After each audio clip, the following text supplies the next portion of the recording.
Progressive politics is suffering through one of its lowest moments.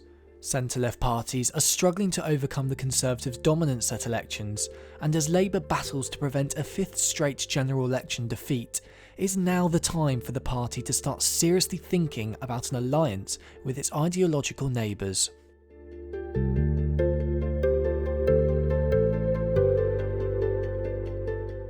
Neil Lawson is the director of Compass, a political pressure group advocating for a progressive alliance.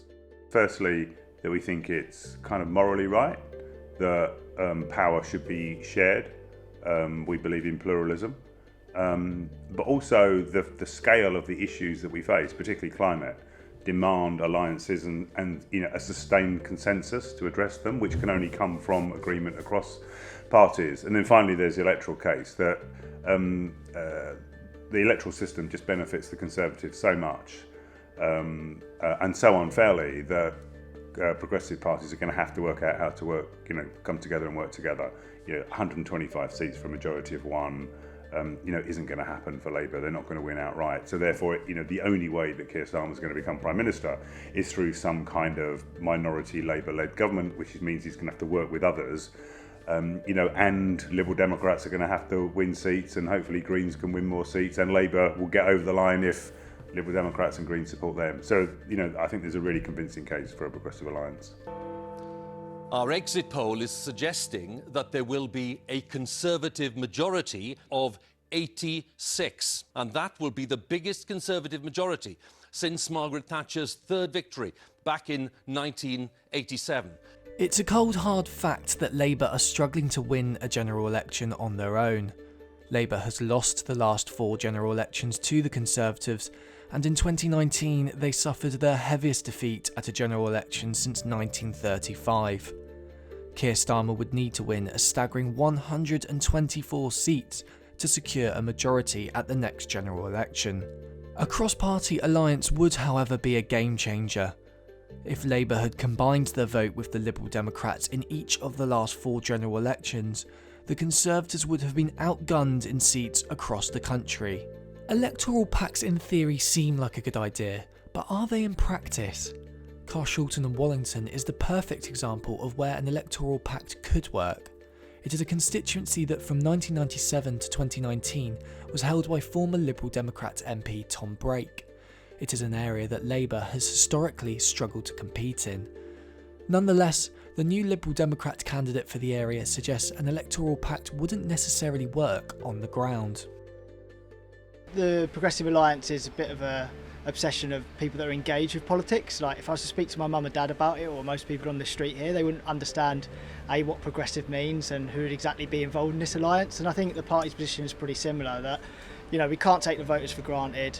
They're not necessarily chess pieces that you can move around and say, well, you're not going to vote for this party, so you must vote for this party. It doesn't work like that in reality. Anybody who knocks on doors understands that people can change their mind from election to election, and they don't always move in predictable ways. So here in Carshalton and Wallington last time, a lot of people that had voted Labour for a long time switched to the Conservative Party. It's not automatic that if the Labour Party was to not stand here that they would necessarily come to us. So we have to be sort of mindful of the real behaviour of voters rather than sort of imaginary maths on looking at polling figures. I think the view is right that voters, aren't just there for politicians to move about and to look at the voting columns and go, well, if you add Liberal Democrat to Green to Labour, that you win, and assume people are going to behave like that.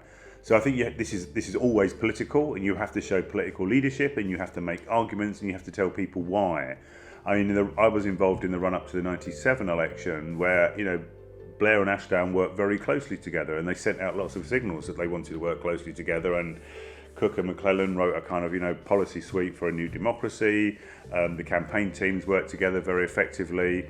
People want to know who's first and second in their seat. If they're not told by someone, they're not going to know, and they won't know how to vote. That doesn't mean to say, that doesn't assume that they're going to, vote how you ask them or tell them to vote. You have to win those arguments. But if we're not making the arguments, if we're not showing that Greens, Liberals and Labour broadly agree on 80% of the stuff now, and start working together and create an anti-Conservative alliance and mood in the country, then unlike 97, it's not going to happen. think it's just sensible political strategy, right? So in the last election, Labour were obsessed with building up votes wherever they could, right? They were happy to build up their vote share. They weren't necessarily obsessed with winning seats. So that's what it felt like anyway, because there were lots of constituencies in London where Labour didn't really have a chance, and they were piling activists into them, and they were building up their vote shares in all of those places. And some of those, I think, let Conservatives in as a result. If Keir Starmer's going to be clever, he'll realise that actually it's much better idea to plough his resources into the places he can beat the Conservatives. And if we're better placed to beat the Conservatives somewhere, as we are here, in Carlshotton and Wallington, we're 629 votes behind the Conservatives. Labour haven't had a councillor here for like 15 years. It would be senseless for the Labour Party to start piling their activists and piling their money into this constituency. And all I can hope is that they have the right political strategy as we do. We're concentrating our fire on seats we can win against the Conservatives. If electoral pacts aren't an easy sell, what will create the conditions for a progressive alliance to work? The simple answer is electoral reform, specifically the introduction of proportional representation. PR unlocks not just a more just and democratic voting system where everyone's vote matters. It also opens up the opportunity for people and political activists to express themselves in a better way, in a more honest way. And I think, we talk about this as a kind of potential for a political realignment in politics. Now, people say, well, it leads to the breakup of the Labour Party. Not necessarily so. We haven't seen that in New Zealand.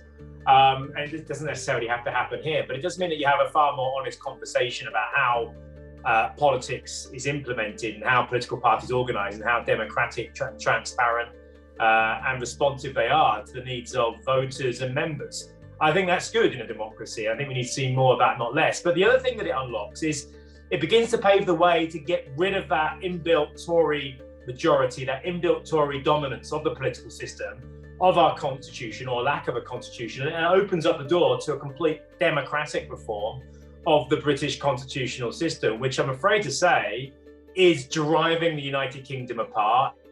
Advocates for proportional representation and for a progressive alliance will continue to argue their case, but at least for now, Labour has made up its mind on the issue.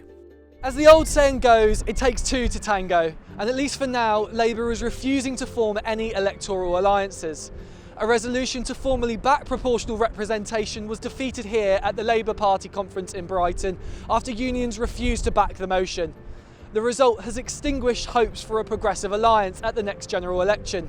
Many members feel it is a decision they will come to regret. What's your view on Labour, whether they need to seriously think about those sort of electoral alliances at the next general election? Can they do it alone?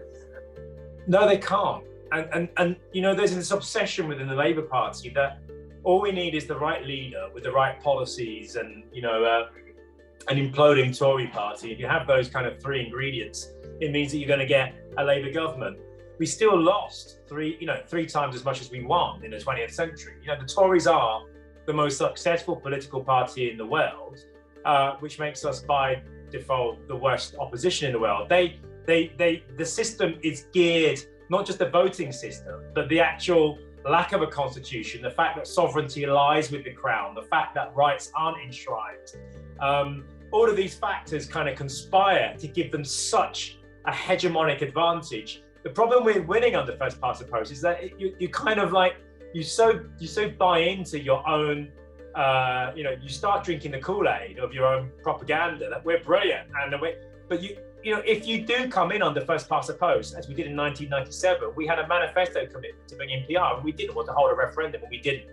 And so that's the problem. When you win under first past the post on your own, you tend to kind of buy into this kind of hubristic approach, which is, hey, we don't need anyone else.